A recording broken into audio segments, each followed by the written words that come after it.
नमस्कार, सवाल इंडिया का में आपका स्वागत है। मैं हूं संकेत उपाध्याय। कुछ कार्रवाई की है, लेकिन कार्रवाई के बाद उम्मीद ये थी कि सवाल खत्म हो जाएंगे और जवाब मिल जाएगा, लेकिन और सवाल अब पूछे जा रहे हैं। किस बारे में बात कर रहे हैं? हम बात कर रहे हैं कि किस तरीके से भारतीय जनता पार्टी के दो प्रवक्ताओं, दो जाने माने चेहरों, एक नेशनल स्पोक्सपर्सन, एक दिल्ली बीजेपी के बड़े नेता, उनके विवादित बयान पर पहले तो चुप्पी और उसके बाद जब बवाल कटा तो उनका निलंबन और निष्कासन करके देश को क्यों देनी पड़ रही है सफाई। आइए पूरा मामला आपको बताते हैं। हुआ क्या? भारत के खिलाफ आक्रामक होते गए इस्लामिक देशों के सुर, और ये कौन कौन से देश हैं, ये मैप जरा फुल फ्रेम आपको दिखाते हैं। कतर, कुवैत, ईरान, सऊदी अरब, बहरीन, इसके अलावा अब और भी बहुत सारे मुल्क इस पे बोल रहे हैं, जैसे अफगानिस्तान भी बोल पड़ा है, और तो और सूप तो सूप चलनी भी बोले, पाकिस्तान। इस्लामिक देशों के एक संगठन है जिसका नाम है ऑर्गेनाइजेशन ऑफ इस्लामिक कोऑपरेशन, जिसे OIC कहते हैं, जिसमें 55 से ज्यादा देश शामिल हैं। इन्होंने क्या बोला, आइए आपको वो बताते हैं। 57 देश हैं कुल। इस्लामिक सहयोग संगठन की सख्त टिप्पणी है जिसमें वो कहते हैं कि भारत की सत्ताधारी पार्टी से जुड़े एक शख्स के दिए विवादास्पद बयान की हम कड़ी आलोचना करते हैं। इस्लामिक सहयोग संगठन की जो टिप्पणी है उसमें हम आपको बताते हैं वो क्या बोलते हैं। वो कहते हैं पैगंबर मोहम्मद के खिलाफ बयान देने वालों और मुसलमानों के खिलाफ हिंसा करने वालों पर कड़ी कार्रवाई की जाए। अच्छा, अब इस पर भारत का पलटवार हुआ है। भारत ने OIC पर जो OIC का जो स्टेटमेंट है उस पर विदेश मंत्रालय ने अपनी टिप्पणी दी। उन्होंने ये टिप्पणी को खारिज किया। OIC सचिवालय की टिप्पणी गैर जरूरी और संकीर्ण सोच वाली है। भारत सरकार सभी धर्मों का सम्मान करती है, सभी धर्मों को सम्मान देती है।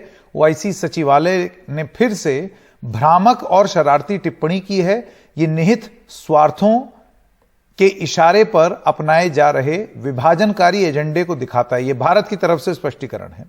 एक धार्मिक व्यक्तित्व को बदनाम करने की टिप्पणियां कुछ लोगों की हैं। वे किसी रूप में भारत सरकार के विचारों को नहीं दर्शाते। विवादित टिप्पणियों को लेकर कड़ी कार्रवाई की जा चुकी है। OIC सचिवालय अपने सांप्रदायिक नजरिए से बचे।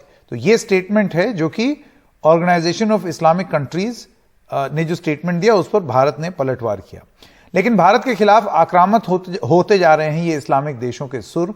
आइए एक एक करके आपको बताते हैं कि किस देश ने क्या बोला। कतर कहता है दुनिया भर में 2 अरब मुस्लिम हैं जो पैगंबर मोहम्मद के मार्गदर्शन पर चलते हैं। इस तरह के धार्मिक घृणा भड़काने वाले या अपमानजनक बयान दुनिया भर के मुसलमानों का अपमान है। इसमें भारत का जवाब आया। उन्होंने कहा कि किसी व्यक्ति विशेष या किसी पार्टी के प्रवक्ताओं का बयान भारत सरकार के विचार का नहीं है। भारत सरकार संविधान के मूल्यों पर चलती है। भारत एकता में विश्वास रखता है। अपमानजनक टिप्पणी करने वालों के खिलाफ सख्त एक्शन लिया गया है। अब इसके बाद आपको बताते हैं कुवैत सरकार ने क्या बोला। उन्होंने बोला कि हम इस तरह के विवादित बयानों की निंदा करते हैं। भारत का जवाब आया कि विवादित टिप्पणी भारत सरकार के विचारों को नहीं दर्शाती। वही चीज दोहरा रहे हैं। बहरीन का कहना है कि बयान जारी कर कार्रवाई की सराहना की है उन्होंने। फिर उनका यह कहना है कि बीजेपी प्रवक्ता के हटाए जाने की सराहना है। सभी धर्मों का सम्मान हो, नफरत की प्रवृत्ति पर रोक लगे। अब विवादित बयानों पर बीजेपी ने अपने ही प्रवक्ताओं से किनारा कर लिया है। उनका यह कहना है, कल आपको याद होगा, उन्होंने कहा कि किसी भी धर्म के पूजनियों का अपमान स्वीकार नहीं है। बीजेपी सर्वपंथ समभाव को मानती है।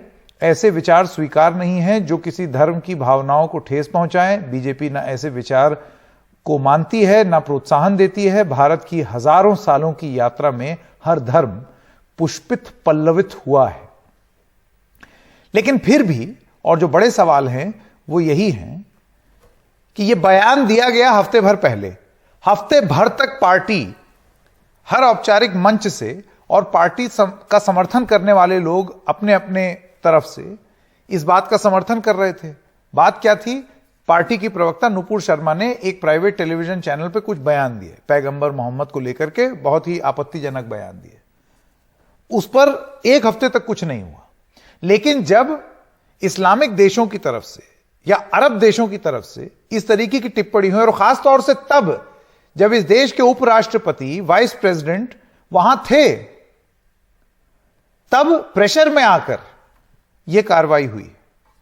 तो जो सबसे बड़ा बात है, सबसे बड़ी बात यह है कि देश को यह सफाई क्यों देनी पड़ी है, और अपने स्पष्टीकरण में बार बार अलग अलग फ्रंट पर सरकार का यह कहना है कि तो फ्रिंज एलिमेंट्स हैं। फ्रिंज मतलब हाशिए पर जो लोग हैं, वो लोग हैं, ये एक छोटा सा तबका, एक छोटे कुछ लोग हैं, ये व्यू नहीं है। तो एक बड़ा सवाल यही है कि फ्रिंज एलिमेंट कह देने से क्या नफरत थम जाएगी? और जो सबसे बड़ा सवाल है, ये फ्रिंज एलिमेंट हैं कौन? ये प्रवक्ता हैं भाई बीजेपी के, नेशनल स्पोक्स पर्सन, प्रवक्ता। ये फ्रिंज एलिमेंट्स कब से हो गए? अराजक तत्वों को क्यों मिलती है ये जिम्मेदारी? फ्रिंज एलिमेंट्स को बढ़ावा कौन देता है? क्या ऐसा तो नहीं है कि एक राजनीतिक प्रयोग के चलते कुछ लोग सामने आए, आप प्रयोग करते रहें और जब बवाल हो तो उसके बाद उन लोगों को फ्रिंज बोल करके एकदम ढकेल दे किनारे, क्या हमें इनसे कोई लेना देना नहीं? तो जो राजनीतिक प्रयोग है, और ये सिर्फ एक पार्टी नहीं, एक पार्टी विशेष नहीं, अलग अलग हर इकोसिस्टम के नफरती राजनीतिक प्रयोग, और पकड़े जाने पर यह कह देना कि तो फ्रिंज एलिमेंट, फ्रिंज मतलब कोई एक आधा, हमारा इससे कोई लेना देना नहीं, तो बढ़ावा क्यों दिया? आइए शुरू करते हैं अपनी चर्चा। श्याम प्रकाश जाटव बीजेपी के नेता हैं, हमारे साथ जुड़ गए हैं जिया उस सलाम, असिस्टेंट एडिटर हैं द हिंदू के, तहसीन पूनावाला पॉलिटिकल एनालिस्ट हैं, आपके विचार कांग्रेस पार्टी की तरफ आप रुझान रखते हैं, अभय दुबे कांग्रेस प्रवक्ता, पीकेटी नाम्बियार बीजेपी समर्थक। आप सब लोगों का बहुत बहुत धन्यवाद हमारे साथ जुड़ने के लिए। जाटव जी, सबसे पहले आपसे सवाल पूछते हैं, क्या फ्रिंज एलिमेंट बोल देने से जिम्मेदारी खत्म, सब कुछ ठीक? देखिए, ये जो घटना हुई और इस घटना का चहुमुखी जिस तरीके से प्रभाव पड़ा, उसके बाद भारतीय जनता पार्टी के शीर्ष नेतृत्व ने उनको दोनों को पार्टी से निष्कासित किया। ये एक बहुत बेहतरीन कदम है और उन सभी लोगों के लिए ये महत्वपूर्ण है जो कहीं ना कहीं प्रभाव में आकर के भाषा से अनियंत्रित हो जाते हैं। मैं समझता हूं कि एक सीख है, हमें भारतीय जनता पार्टी, राष्ट्रीय स्वयंसेवक संघ सभी धर्मों का सम्मान करता है और हम हर धर्म और हर महापुरुष का सम्मान करते हैं। ऐसा क्यों हुआ कि आपको इस बात का एहसास तभी हुआ जब खाड़ी देशों ने आपत्ति दर्ज करनी शुरू की? एक हफ्ते का टाइम था, आप अपने आप ही उनको सेट कर देते या उनको डांट देते, डपट देते। ये स्टेटमेंट तो तब आया जब आपत्ति उठनी शुरू हुई। संकेत जी, मैं वही बता रहा हूं कि 20 करोड़ लोगों की पार्टी है और जो ये मुद्दा है वो सीधा एकदम तुरंत ध्यान में नहीं आया शीर्ष नेतृत्व के, और जैसे ही विषय ध्यान में आया शीर्ष नेतृत्व ने उसके ऊपर जो जाटव जी, मेरा सवाल यही है, शीर्ष नेतृत्व जो है, निष्कासित किया, सेंट्रल लीडरशिप जो है, वो इस वजह से उन्होंने एक्शन लिया कि उनको एकदम से एहसास हुआ कि ये बहुत गलत बात है, या इसलिए एक्शन लिया क्योंकि उनको दिख रहा था कि ये तो बहुत फजीती हो रही है देश विदेश में? विषय नहीं हो रही होती तब तो आप नहीं लेते एक्शन, कि ले लेते? देखिए, विषय फजीयत का नहीं है। वहां पर हमने हमारे जो प्रवक्ता हैं उन्होंने किसी धर्म को लेकर के जो टिप्पणी की, उनके प्रमुख को लेकर के जो टिप्पणी की, उस पर जब जानकारी हुई और उसके ऊपर शोध किया गया, जांच की गई, उसमें देखा कि गलत हुआ है, इस कारण से उन्होंने जो है ना वो उसको वो कर दिया। एक हफ्ता लग गया शोध करने में। स्वाभाविक बात है, शिकायत आएगी तो उसके ऊपर अभय दुबे, मैं आपके पास आना चाहता हूं। अभय दुबे, देखिए, एक और सवाल अभी आगे इस चर्चा में जैसे जैसे आगे बढ़ेंगे वो सवाल पूछेंगे। ये कह दिया जाता है कि तो फ्रिंज एलिमेंट है, पार्टी का इससे कोई लेना देना नहीं है, सरकार का कोई लेना देना नहीं है, ये फ्रिंज एलिमेंट है। आप इस बात से इत्तेफाक रखते हैं कि महज कुछ फ्रिंज एलिमेंट है? नुपुर शर्मा फ्रिंज एलिमेंट, नवीन जिंदल फ्रिंज एलिमेंट। आ, ये फ्रिंज की डेफिनेशन पर अगर आप जाएंगे तो ये तो energy from higher potential to lower potential, ऊपर से नीचे की तरफ है। 8 साल से निशान कब्रिस्तान, गजवाए हिंद, 80-20, जिन्ना मुल्ला, ये पूरा देश 8 साल से देख रहा है। और सिर्फ ये मुस्लिम देशों ने ही बयान जारी नहीं किया है, स्टेट डिपार्टमेंट ने भी, जो उनके सेक्रेटरी हैं ब्लिंकन ने, उन्होंने भी अपनी बात रखी। उन्होंने कहा विश्व की सबसे बड़ा प्रजातंत्र है जहां की धर्मों के आधार पर, जाति के आधार पर विविधता है, वहां पर rising attacks on people and लोगों पर और धार्मिक संस्थानों पर हमले बढ़ते जा रहे हैं। और पूरे विश्व में हम उन बातों का समर्थन नहीं करते, उल्टा विरोध करते हैं। भारत की सरकार ने दुर्भाग्यपूर्ण तरीके से, भारतीय जनता पार्टी जो सत्ता में है उसका स्वभाव है, विश्व में एक और संदेश गया है, समूचा विश्व ये जान गया, क्योंकि सारे इंडिकेटर्स वो देखते हैं कि यहाँ पर रोजगार के अवसर सृजित नहीं हो रहे हैं, औद्योगिक विकास नहीं है, यहाँ 84% लोगों की आमदनी घट गई, 12 करोड़ लोगों ने रोजगार से हाथ धो दिया। तो ये सरकार अपनी नाकामियों पर पर्दा डालने से पूरा विश्व दिखाता। अब आप देखिए, सुनिए विस्तार से इस बात को। हमको क्या इस बात पर विचार नहीं करना चाहिए? ये 8 साल से चल रहा है। मुझे बताइए आप, ये कोई 2 प्रवक्ताओं तक सीमित है क्या? इस्लाम का अर्थ ही ये है शांति में प्रवेश करना। तो दोनों ही धर्म के कट्टरपंथी लोगों के खिलाफ, और सबसे ज्यादा समझौता अगर किसी ने किया तो वो कांग्रेस पार्टी ने किया। हमारी सत्ता एक राज्य दर राज्य चली गई, मगर हमारे चिंतन शिविर में भी ये बात हुई कि हम लोग किसी भी सूरत में भारत का जो सांप्रदायिक सद्भाव है उसको नहीं छोड़ेंगे, उसकी कीमत कुछ भी चुकानी पड़े। नहीं देखिए, अब आप जो बात बोल रहे हैं दुबे जी, उसमें तमाम सवाल भी उठाए जाएंगे। फिर ऐसा क्यों हुआ कि कांग्रेस के राज में इतने राइट्स हुए, इतना वायलेंस हुआ, मुस्लिम तुष्टीकरण के आरोप कांग्रेस पार्टी पर क्यों लगे? ये ऐसी चीजें हैं जो कि राजनीतिक सवाल आपसे भी पूछे जाएंगे। बहरहाल इस सब्जेक्ट पर अगर रहे, मैं अब एक सेकंड और मैं आपके पास वापस आऊंगा दुबे जी। अब एक सवाल पीकेडी नाम्बियार जी से। नाम्बियार जी, मुझे ये बताइए, फ्रिंज कौन है आपके हिसाब से? फ्रिंज एलिमेंट्स की परिभाषा क्या है? अब मैं तो नहीं समझता हूं कि नूपुर शर्मा या नवीन जिंदल कोई फ्रिंज एलिमेंट है। वो दोनों एक बहुत सीनियर प्रवक्ता थे पार्टी का, तो उनको फ्रिंज एलिमेंट अगर कोई कहता है, यानी कि आप मानते हैं भारत सरकार ने जो उनको फ्रिंज एलिमेंट बोल दिया वो गलत बोला है आपके? बिल्कुल गलत है, बिल्कुल गलत है। अच्छा। अगर एक सीनियर पार्टी का इस देश को में राज करने वाला एक पार्टी का प्रवक्ता को अगर बहुत बुरा हुआ, भारत सरकार ने भी खुद फ्रिंज एलिमेंट बोला है, तो फिर आपके नहीं, फिर आपके विश्लेषण के हिसाब से तो फिर नुपुर शर्मा और नवीन जिंदल के साथ बहुत बुरा हो गया बेचारे। मैं कह देता हूं मेरी बात। मेरा यह बात कहना है कि दैट व्यक्तिगत तौर पे हर किसी का अपना राय रखने का अधिकार है। नफरत की राय, वो नफरत है नहीं है, संकेत जी या पीकेडी नाम्बियार टीवी स्टूडियो में डिसाइड नहीं करेंगे। इसकी वजह से हिंदुस्तान के संविधान के अंदर ये एक चीज बड़ी रोचक है, मुझे वो जुडिशरी डिसाइड करेंगे। नाम्बियार जी, ये बड़ी रोचक चीज है। मैं देख रहा हूं कि नहीं है। बहुत सारे, नाम्बियार जी रुकिए, एक सवाल पूछ लूं। राइट विंग इकोसिस्टम में मैं देख रहा हूं बहुत सारे लोग, मैं ट्विटर पे भी देख रहा हूं, वो लोग बहुत नाराज हैं इस बात से कि बीजेपी ने क्यों कार्रवाई कर ली। एक तरफ बीजेपी कह रही है कि वो नफरत फैला रहे हैं और ये हमारे संविधान के खिलाफ है, और वही एक पूरा इकोसिस्टम बीजेपी के ही खिलाफ चला गया। आप मानते हैं बीजेपी ने गलत कदम उठाया? मेरी पक्ष रखने के लिए समय तो दे दो संकेत जी। मैं ये सिर्फ ये कहना चाहता हूं आपसे दैट व्यक्तिगत तौर पे हर किसी को, चाहे वो नुपुर शर्मा हो, नवीन जिंदल हो या संकेत उपाध्याय हो, पीकेडी नाम्बियार को अपना राय रखने का अधिकार है। नाम्बियार जी, राय और नफरत में फर्क है। बोलने दो, जब पूरा बोलने दो। राय और नफरत में फर्क है कि नहीं? एक सेकंड, मैं आपसे, आप कह रहे हैं राय और नफरत में फर्क है कि नहीं?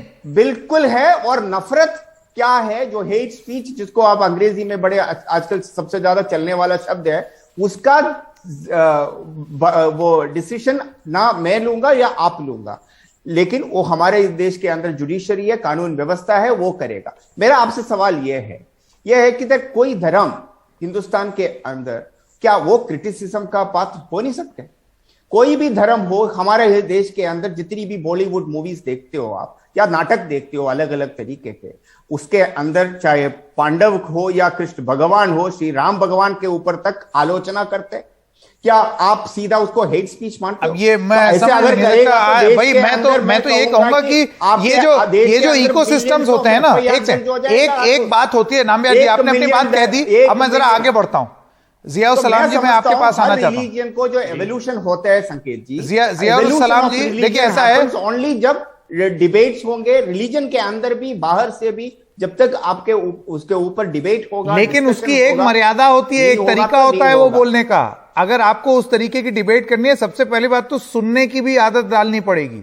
मुझे नहीं लगता आज की डेट में, और ये किसी एक धर्म विशेष की बात नहीं है, सब धर्मों में इस तरीके के कोट अनकोट फ्रिंज एलिमेंट आ गए हैं जो कि एकदम उपद्रव काट देंगे, सुनने को तैयार ही नहीं होंगे, और इतने कट्टर हो गए हैं अपने सोच के तरीके में कि वही अब मेन स्ट्रीम हो गई है। जियाउल सलाम जी, आप मानते हैं जो फ्रिंज है वही मेन स्ट्रीम है, और जो मेन स्ट्रीम है वही फ्रिंज है?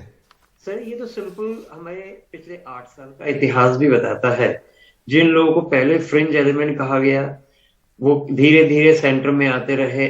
भोपाल से एमपी भी बन गए जिनको फ्रिंज एलिमेंट कहा गया, और जिनके बारे में कहा गया कि मैं उनकी बात की निंदा करता हूं, फिर आप उनको टिकट देते हैं। तो अगर आज आप अपने पार्टी के प्रवक्ता को फ्रिंज एलिमेंट कह रहे हैं, तो आप ये बताइए क्या फ्रिंज आपको रिप्रेजेंट कर रहा था इतने सालों से?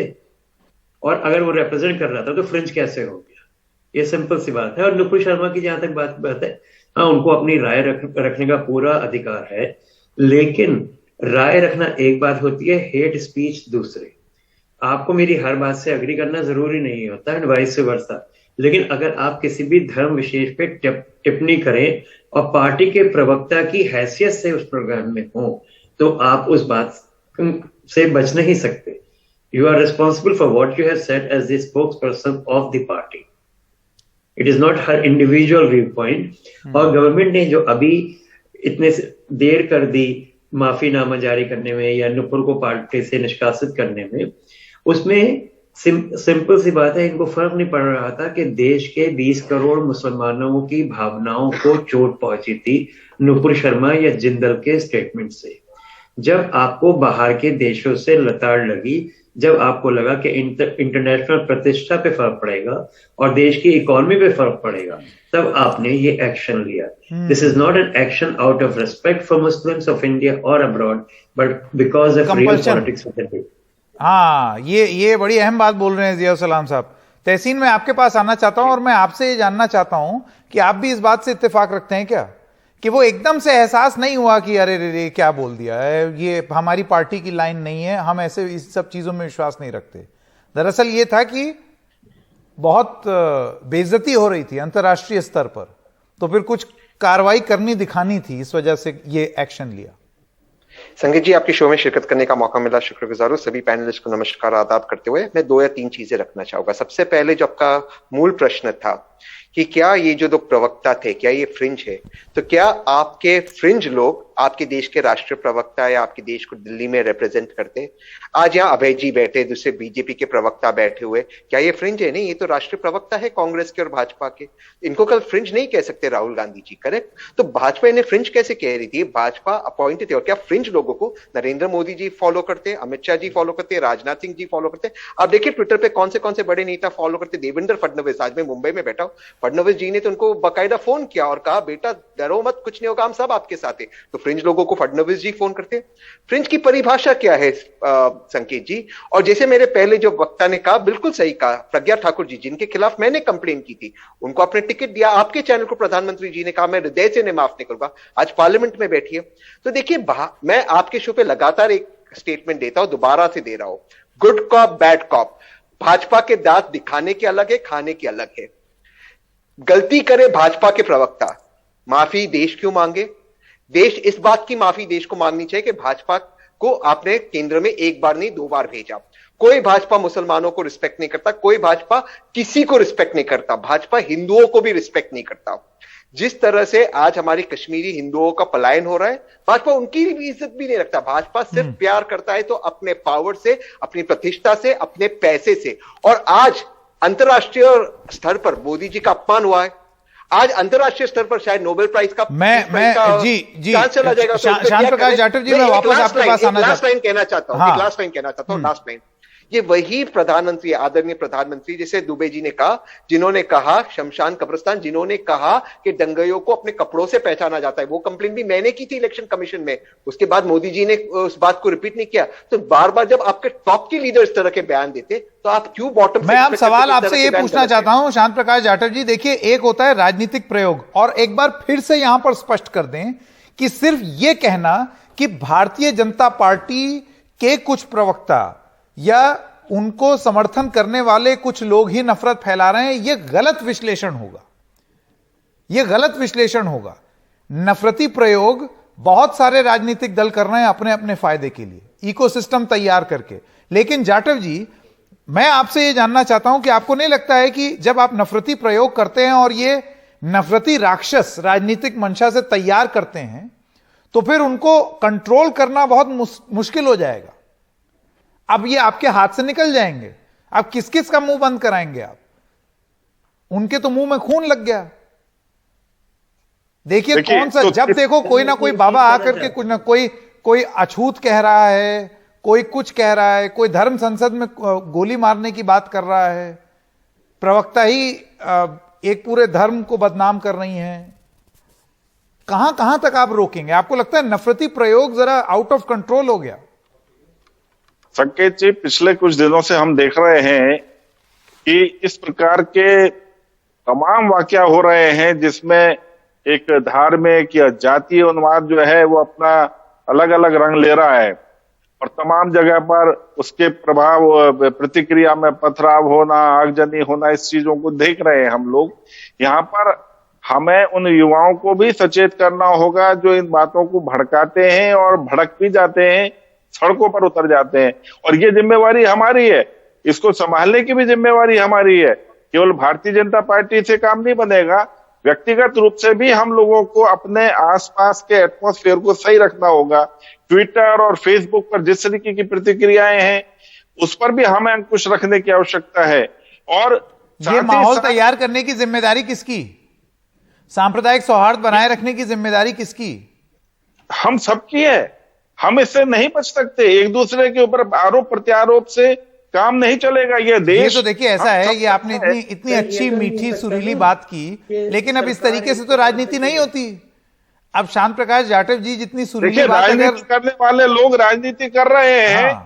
आम जनमानस को तो उस सब चीजों से बचकर के एक आपस में सौहार्द बनाने की आवश्यकता है, और जहां कोई इस माहौल को खराब कर रहा है उसको भी समझाने की जरूरत है। अबे दुबे, हम लोगों को भी अबे दुबे देखिए, जहां ये विभत्स बयान भी गलत हैं, वहां पर इसकी आड़ में पत्थरबाजी करना भी गलत है। ये सारी चीजें स्पष्ट करना बहुत जरूरी है, क्योंकि अक्सर होता क्या है, आज के इस इकोसिस्टम भरे युग में आप एक बात बोल दें तो दूसरा लेबल लग जाता है, दूसरी बात बोल दें तो पहला लेबल लग जाता है। तो इस वजह से स्पष्ट करना बहुत जरूरी है कि नफरत का प्रयोग अपने आप में बड़ा खतरनाक है, चहुं ओर से कमजोर करता है। देखिए नफरत की प्रयोगशाला पूरी अगर सत्ताधारी दल संचालित करेंगे तो ये नफरत के प्रयोग रास्ते रास्ते पर किए जाएंगे। देश के शीर्षस्थ नेता हैं आज प्रधानमंत्री जी, देश के 10 प्रांतों में दंगा हुआ, एक शब्द भी कहा उन्होंने?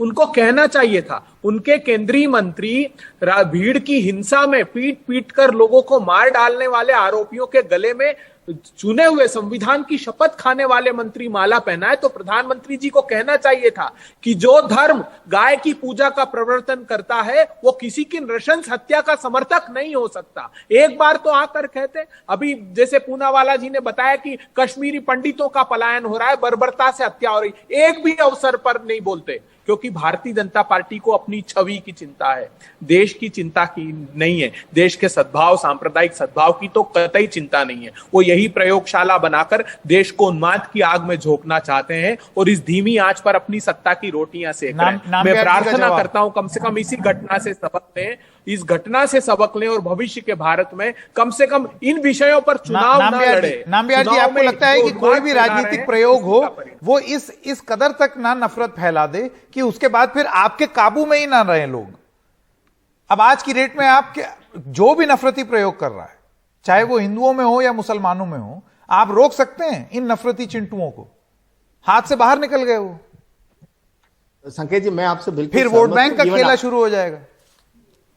मैं हर पैनलिस्ट से सहमत हूं कि नफरत की राजनीति किसी के लिए भी इस तरह का जो मॉडर्न आधुनिक दुनिया में बिल्कुल किसी को शोभा नहीं देता, कोई राष्ट्रीय कोई पॉलिटिकल पार्टी हो या इवन ये कोई भी व्यक्ति को। लेकिन हमारा प्रॉब्लम क्या है देश के अंदर, मेरा जो समझ है कि जब आप कोई हिंदू को गाली देते हैं, हिंदू गॉड गॉडेसेस को गाली देते हैं, उसके तो बारे में तो चर्चा तो छोड़ दो, कोई जिक्र भी नहीं करना चाहते। कोई बड़े से बड़े मीडिया का जो लोगों को तो वो तो बड़ा वो एंजॉय करते। मैं कह रहा हूं इसीलिए मैं बार बार ये हेल्थ वार्निंग दिए चले जा रहा हूं। नफरत कोई भी धर्म का आदमी किसी भी दूसरे धर्म के खिलाफ अगर करे, आप आवाज उठाइए, केस करिए। कौन रोक रहा है? देखो कौन रोक रहा है नामबिहार जी? कौन रोक रहा है?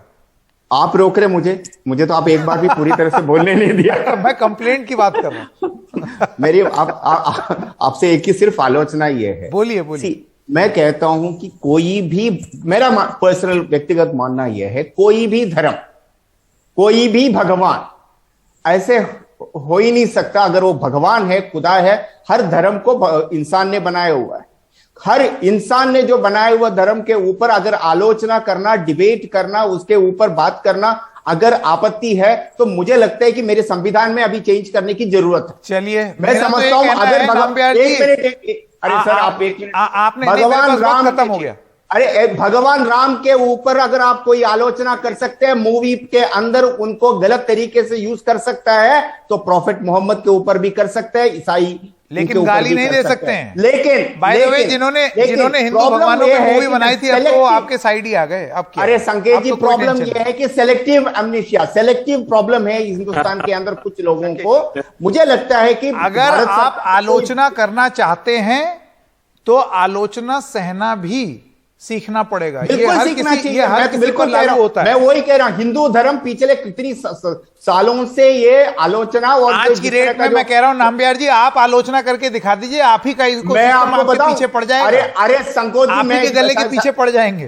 संकेत जी, मैं कुछ दिन की बात, एक साल पुरानी बात में कह देता हूं। दिल्ली के अंदर एक साकेत के अंदर एक रेस्टोरेंट के अंदर मेरी खुद की कुल देवी का पिक्चर लगाया हुआ पैकेट के अंदर वो बीफ बेच रहे थे, बीफ। मैंने उसके ऊपर वकील नोटिस भेजा। हाँ। कोई मीडिया वाला इंक्लूडिंग आपका चैनल भी कोई कवर करने के लिए भी राजी नहीं था, क्योंकि वो एक मेरे विषय है, मेरी कुलदेवी का पिक्चर के ऊपर बीफ गाय का मांस वाला खाना बेच रहे थे, तो कोई चर्चा नहीं था हिंदुस्तान के अंदर। तो मुझे लगता है कि अगर आप आलोचना करना चाहते हैं तो एक हेल्दी डिबेट हो सकती है। आलोचना इस तरीके से नहीं हो सकती कि आप भयंकर रूप से आपत्तिजनक और नफरत भरे शब्द एक दूसरे के लिए बोले। और सबसे बड़ा सवाल तो हमको एक दूसरे से पूछना है, हम आप फ्रिंज हैं या कोई और फ्रिंज है? फ्रिंज है कौन और मेन स्ट्रीम कौन है? बहुत कंफ्यूज हो जाते हैं हम इन सब बातों में। इसीलिए एक ब्रेक ले लेते हैं।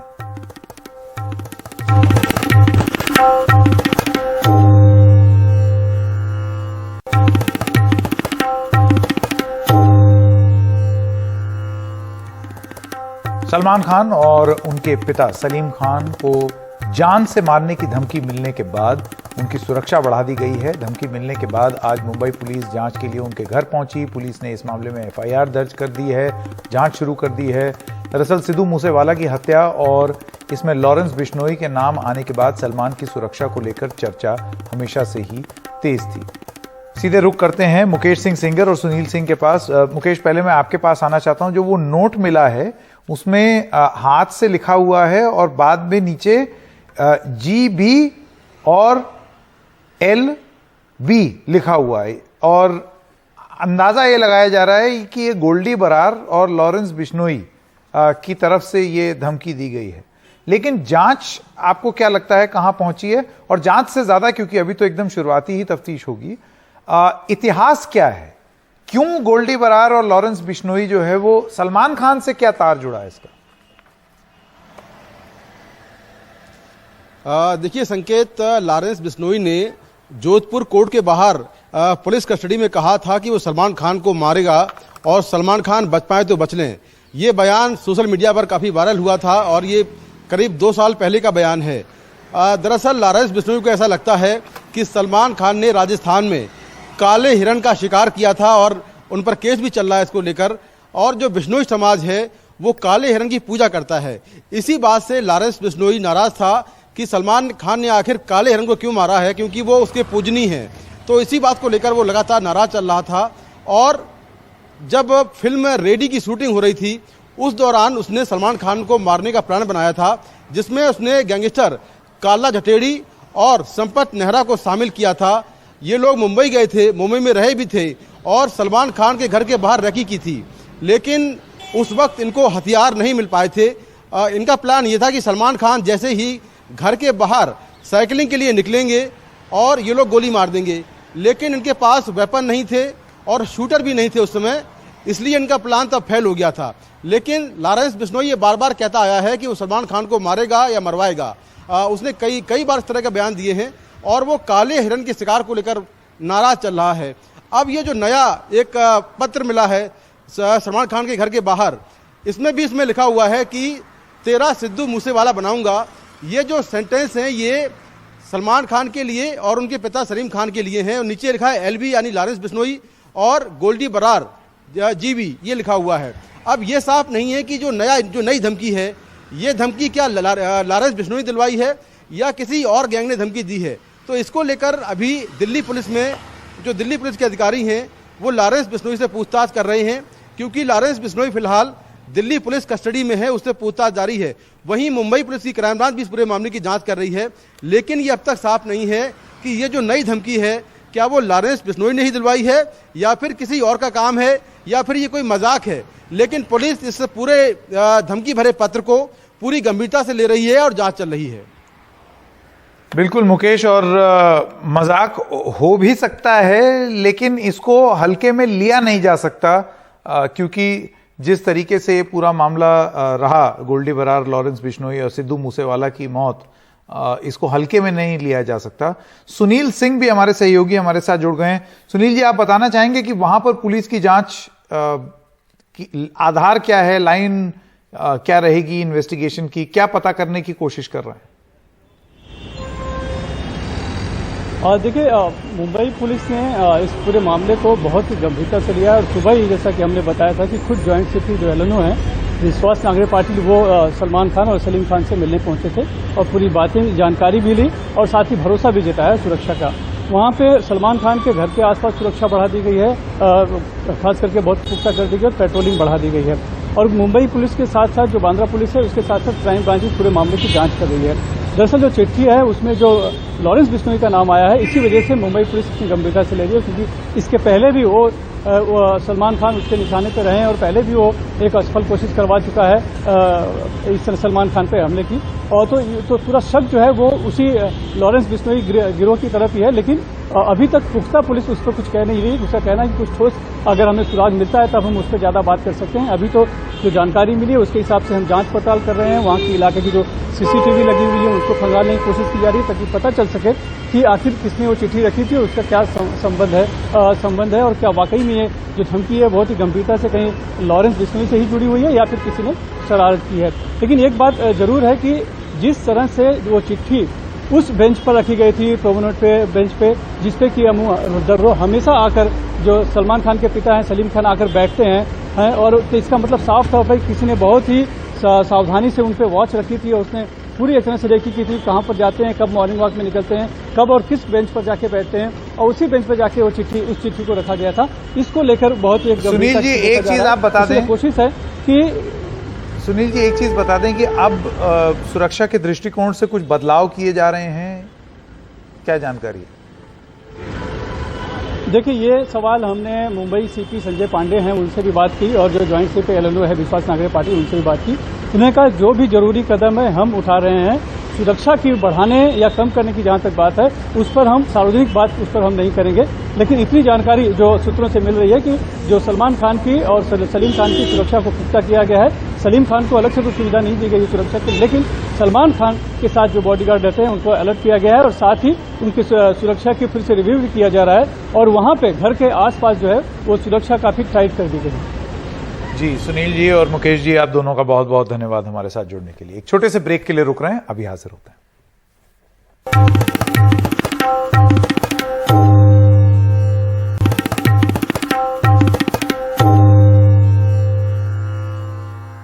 बीजेपी प्रवक्ताओं के आपत्तिजनक बयानों के बाद भारतीय राजदूतों को जिस तरह तलब किया गया है, उसे लेकर AIMIM अध्यक्ष असदुद्दीन ओवैसी ने विदेश नीति पर सवाल उठाए। कौन सी फॉरेन पॉलिसी है प्रधानमंत्री जी आपकी? 56 इंच की सीना की फॉरेन पॉलिसी। आपने देश की फॉरेन पॉलिसी को बर्बाद कर दिया। जो डोमेस्टिक हेट पॉलिटिक्स है वो फॉरेन पॉलिसी को आप कन्वर्ट कर दिए उसको, और उसका खमीयाजा हम देख रहे हैं कि कभी ऐसा नहीं हुआ कि देश के एम्बेसडर्स को कंट्रीज बुलाकर कह रहे हैं कि आपने गलत कहा, डिमार्च दे रहे हैं कि आप माफी चाहिए। वाइस प्रेसिडेंट खतर में है, उनकी खतर मौजूदगी में एम्बेसडर को बुलाकर कहा जाता है कि इतनी बड़ी बेइज्जती भारत की।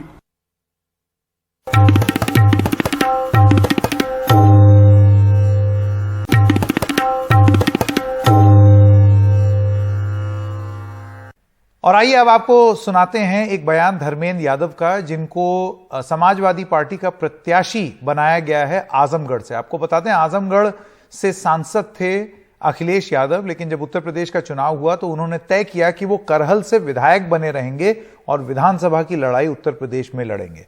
धर्मेंद्र यादव ने क्या कहा, आइए आपको सुनाते हैं। मुझे पूरा यकीन है कि आजमगढ़ के लोगों ने, जैसा मैंने कहा, कि हमेशा समाजवादी ताकतों को मौका दिया है। इस उपचुनाव में भी ऐतिहासिक तौर पे समाजवादी पार्टी को लोग ताकत देंगे। और ये लोग जो झूठ की बुनियाद पे राजनीति कर रहे हैं, मैंने कहा ना कि बेरोजगारी के नाम पे उठाइए, महंगाई के नाम पे देखिए, गरीबों की आमदनी दूनी करने के नाम पे देखिए, राशन के नाम पे कैसा सौतेला व्यवहार हुआ। महंगाई कब बढ़ाई जाती है, कब घटाई जाती है, जनता बेहतर तरीके से जानती है। आजमगढ़ के लोगों ने हमेशा देश की राजनीतिक दिशा को बदला है, और इस चुनाव में भी मैं समझता हूँ फिरका परस्त ताकतों को खाड़ फेंकने का काम आजमगढ़ के लोग करेंगे।